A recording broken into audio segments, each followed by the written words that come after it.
कोई भी चीज की प्राप्ति हो, अनुकूल हो या प्रतिकूल हो, उसके पीछे पूर्व जन्म के कृत कर्मों की बहुत बड़ी भूमिका होती है।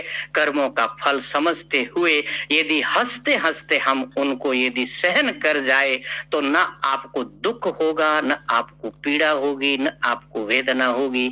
इतनी समझ चाहिए, इतना धैर्य चाहिए। भगवान ने गीता जी में कहा, तान तितिक्षस्व भारत यम ही ना व्यत्यंते ते पुरुषम पुरुष रसवः। जिसको ये चीजें व्यथा नहीं करती, जिसको ये चीजें पीड़ित नहीं करती, जो इनके आघात से टूट नहीं जाता, सो अमृत तत्वाय कल्पते। वो असल में मोक्ष प्राप्त करने का अधिकारी है, अमृत तत्व प्राप्त करने का अधिकारी है। उसी को अमृत मिलता है, उसी को मोक्ष मिलता है, जो इस से घबराता नहीं है, बहुत धैर्य के साथ। और मेरे ख्याल में यहाँ धैर्य दो प्रकार का है, एक आपके चरित्रगत मजबूती और एक विवेकगत मजबूती।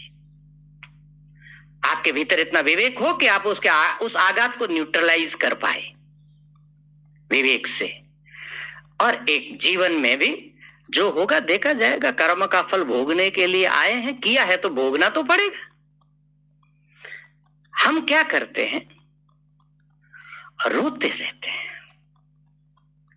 देखते हैं प्राय, अब ज्यादा किसी की क्रिटिसाइज करना तो ठीक नहीं है, क्योंकि हमारे साथ भी वही होने वाला एक ना एक। मान लीजिए किसी के घुटनों में दर्द आ गई, बुढ़ापा हो गया, हम हो गए।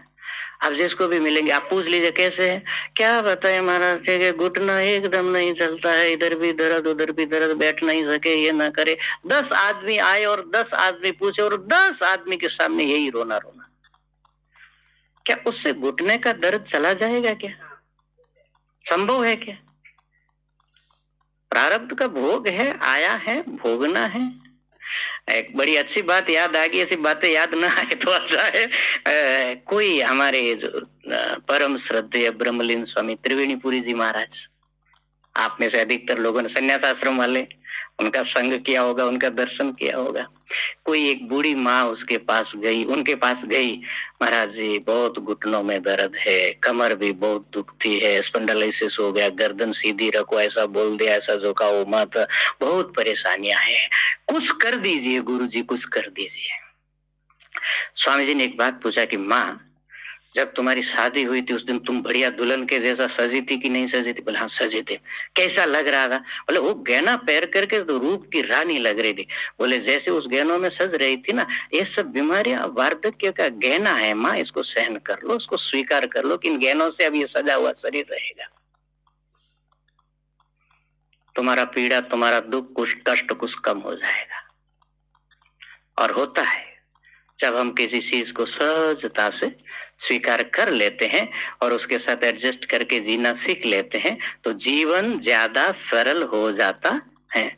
बहुत ज्यादा रोने का नहीं, ये हो गया, ये हो गया, वो हो गया, ये हो गया, वो हो गया।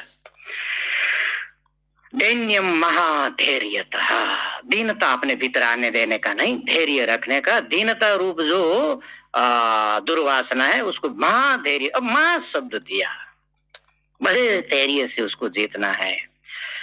और एक बड़ी दुर्वासना जो हमारे हृदय के ऊपर बड़ा आधिपत्य जमा करके बैठी है, उसको कैसे जीतना है? अर्थानर्थ परिगृहम च वृता संसर्ग संत्यागतः।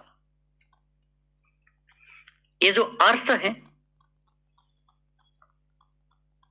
धन, वित्त, इसके लिए हमारे शास्त्रों ने एक बड़ा मीठा शब्द प्रयोग किया है। क्या शब्द है वो? अनर्थ। असल में अर्थ नहीं है, असल में क्या है? हम लोगों को ऐसा लगता नहीं है, इसीलिए हम उसके जाल में फंसे हुए हैं। कोई किसी की जान लेने के लिए आया हो, उसको अपॉइंट किया हो, जैसे मोसाद अपॉइंट करती है ना कि उसको निपटाना काम तुम्हारा, ऐसे किसी को अपॉइंट किया हो हमारे लिए, और हमको लगे कि ये हमारा बहुत बड़ा मित्र है, कि वो आएगा रहेगा तो हमारे साथ ही तो मौका खोजेगा ना इसका गला कब दबाया जाए। तो हमारे पास में आना चाहेगा, और हम उसको मित्र मान करके यदि उसका स्वागत करें और उसको गले लगाए तो हमारी क्या दशा होने वाली है? अच्छी होने वाली है। तो ये जो अनर्थकारी अर्थ है ये हमें बड़ा प्यारा लगता है, बड़ा मीठा लगता है, इसलिए इसके जाल से हम कभी भी छूट नहीं पा रहे हैं। कभी कभी लगता है कि अब बहुत हो गया, इतने से चल जाएगा, परंतु ये दुर्वासना इतनी गहरी भीतर बैठी है कि शांति से बैठने देती नहीं है। अर्थ कैसे अनर्थ करता है, इसके लिए एक बड़ा अच्छा श्लोक मुझे मिला, मैं सुना देता हूं। तो हमारे थोड़ी सी भगवान शंकराचार्य जी का ही है, उधर हमारा चिंतन थोड़ा कम जाता है। कैसे कैसे अनर्थ करता है, एक स्वामी जी ने संग्रह करके रखा, बहुत अच्छी चीज है।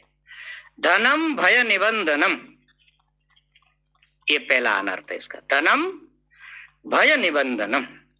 आपके पास धन हो और आपको उसमें से किसी भी प्रकार का डर ना हो, ये कभी संभव नहीं है।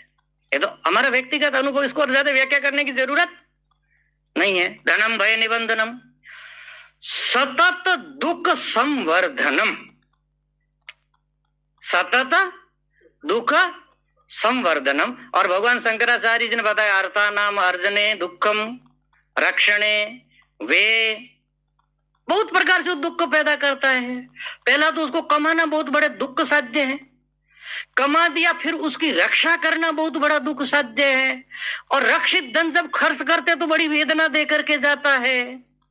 अर्थम अनर्थम भाव या नित्यम, और पुत्रादपि भीति धन भाजाम, जिनके पास बहुत धन है और बहुत कंजूस है और अपने बेटों के साथ भी शेयर करना यदि नहीं चाहता है तो उसको तो डर ही रहता कि कभी गला दबा करके सब ना ले ले। पुत्रादपि भीति, अपने ही बेटे से डर लगने लगता है। तो सतत दुख संवर्धनम, प्रसंडतर कर्दनम, कर्दन बोलते कीचड़ को। और आपने कभी देखा होगा या सुना होगा, एक बार कोई कीचड़ में यदि फंस जाए, दलदल बोलते ना जिसको, उसकी समस्या है कि जितना ज्यादा निकलने की कोशिश करता ना, जैसा जैसा हाथ पैर मारता है ऐसा वैसा उसमें फंसता है। ये उसका बड़ा विचित्र चरित्र है। आप जितना निकलने की कोशिश करें उसमें वो घुसता जाता है। तो भैया ये प्रचंड तर कर्दनम, और ये केवल कीचड़ या केवल दलदल नहीं है, प्रचंड तर है।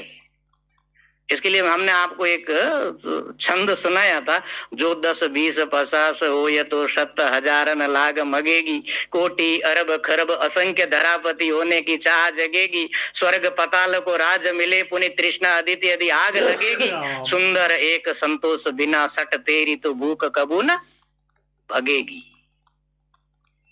कैसा कर्दन है, 10 हो तो 20 20 हो तो 50 50 हो तो 100 100 हो तो 1000, माने कोई सीमा नहीं है भैया। स्वर्ग पताल को राज मिले पुनि तृष्णा अदिति यदि आग लगेगी, वो तो रास्ता ही नहीं है कि ये समस्या का समाधान हो जाए। इसलिए प्रचंड तर कर्दनम, ये ऐसा कीचड़ है, ऐसी दलदल है कि उसमें एक बार उतर जाए तो फंसते ही जाते हैं, निकलने का कोई रास्ता नहीं है। स्फुटित बंधु संवर्धनम, और जो मित्रों के साथ घनिष्ठता है, बंधु बांधवों के साथ घनिष्ठता है, उसमें यह विस्फोट कराता है। भाई से भाई के आज तक इस संसार में जितने भी झगड़े हैं, जो सहोदर हैं, एक मां के गर्भ में से आए हैं, दोनों ब्लड शेयर करते हैं, परंतु एक भाई दूसरे भाई का मुख देखना पसंद नहीं करता है। कारण खोजने जाएंगे तो क्या मिलेगा? धन मिलेगा कि नहीं मूल में? इससे ज्यादा तो और माने माँ बाप के प्रति भी हो जाता है दुर्भावना। स्फुटित बंधु संवर्धनम, बंधुओं के साथ जो मित्रता है, इसको ये फोड़ने वाली है, स्फुटित करने वाली है। शिष्ट गुण बाधनम, नहीं विशिष्ट गुण बाधनम, जो केवल एकमात्र जिसने अपना उद्देश्य जीवन का धन बना दिया है और केवल धनार्जन में लगा हुआ है, इस दुनिया में बहुत कुछ अर्जन करने के लायक है, परंतु उस बंदे के पास टाइम नहीं है कि वो उसको अर्जित कर पाए। विशिष्ट गुण बाधनम। आप केवल धनिक दृष्टि है तो कम से कम आप सत्संग भी नहीं कर पाएंगे। काहे 1 घंटा खराब करना, इतने में तो कितना कमाया जा सकता है। तो बाद में और तो उसका कहना ही क्या है। विशिष्ट गुण बाधनम, कृपण धी समाराधनम। और इस दुनिया में सबसे कठिन काम है किसी कंजूस की सेवा करना।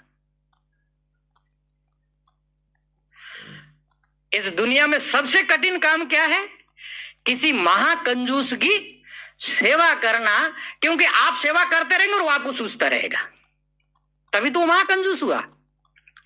परंतु बहुत बार यदि धन की लालसा हो तो कृपण धी समाराधनम, क्योंकि आपको दिखता है कि उसके पास धन बहुत है, कभी ना कभी किसी न किसी प्रकार से हमको मिल जाएगा, इस लालसा में उस व्यक्ति की आराधना कर रहे हैं जो आपका खून चूस रहा है।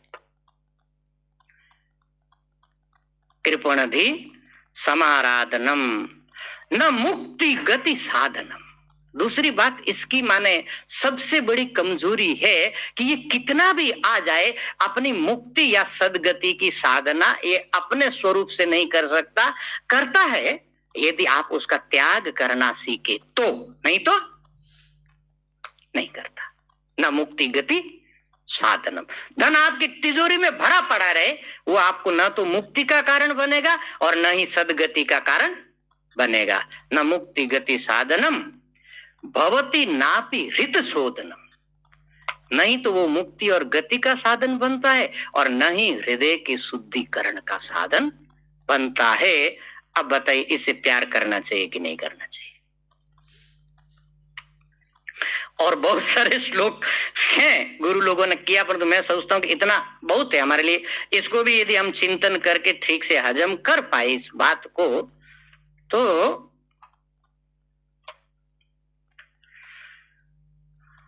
आप कभी कल्पना करके देखिए